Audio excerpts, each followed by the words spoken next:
Hello and welcome. I have here a extremely attractive Wingamm motorhome, the Oasis 540.1, which I understand is available in the United States, or at least is so in California, and it starts there at around $150,000. Here in Europe, we're looking at 122,000 euros for this one here, and fashion edition. And why don't I now take you into the center? What you get with this is an absolutely enormous lounge with a bed that drops down on top of the lounge.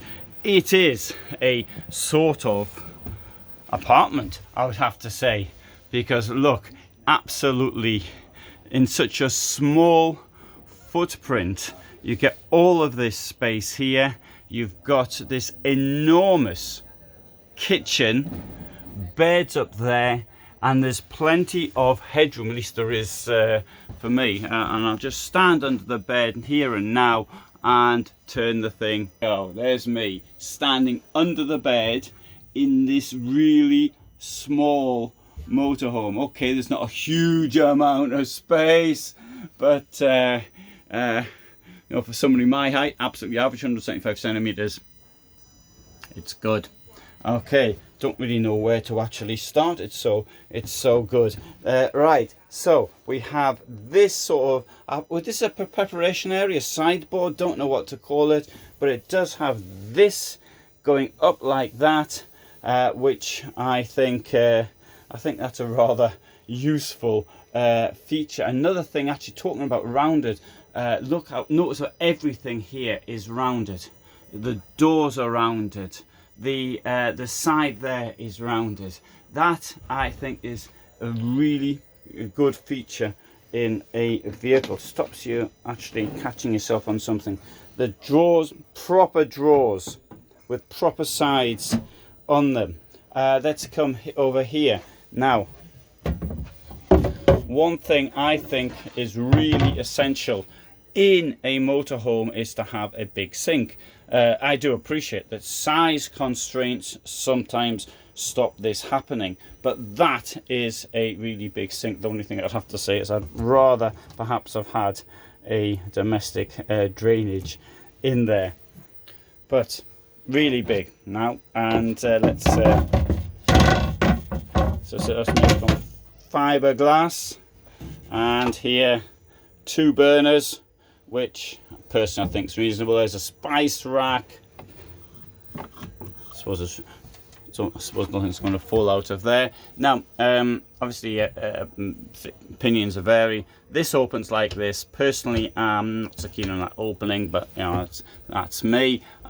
In here, there's a bit of a ledge for whatever is going to go up there, and okay, lounge has got this utterly amazing large table, and this area you could even sleep down there, I suppose, if you wanted to.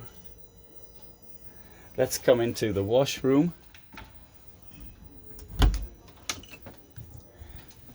And once more, it is absolutely enormous. Now, on British television there was this program called Doctor Who, who travelled through time, and he used to do this in his TARDIS, which looked like a police telephone box, as they used to have, so he would travel inside. It was much bigger than from outside, and this is a TARDIS.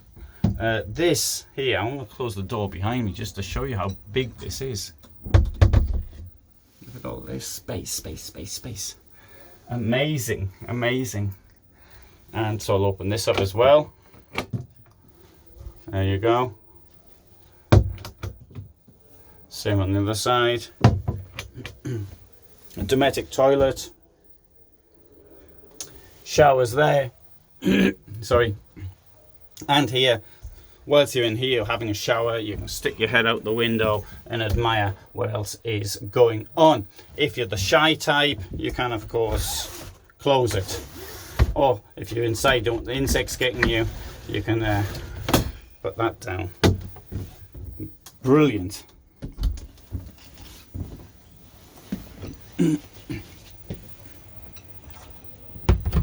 And here we've got this really large wardrobe as well.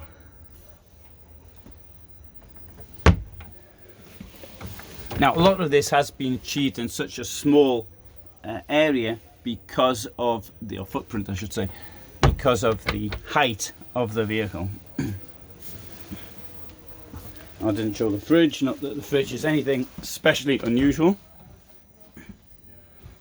There we go, cupboard here, there's a pantry, I suppose. We have the one thing I didn't say so far is that this is a monocoque design, single shell, the out exterior. And that means to say that it shouldn't have leaks inside. Most motorhomes are built by gluing the walls and roof together to the chassis of the vehicle. In this case, as we shall now see, passing the electronics on the way out and the heating on the fly net. A single shell, you see there, it's not glued on anywhere. Actually, I'll just use this rather expensive Phoenix as an example. You can see up there, for example, where the bits have been sort of glued on up there. So this is single shell, and nowhere has that happened. So a single shell, of course, though, does cost a lot more. The machines that actually make these single shells, the molds, are incredibly expensive. So the disadvantage is the cost, whereas the advantage is what it actually offers in from a thermal point of view, but above all from the point of view of preventing water ingress.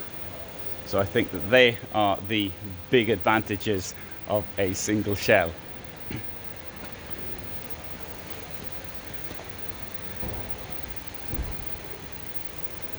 Now, would I like one of these?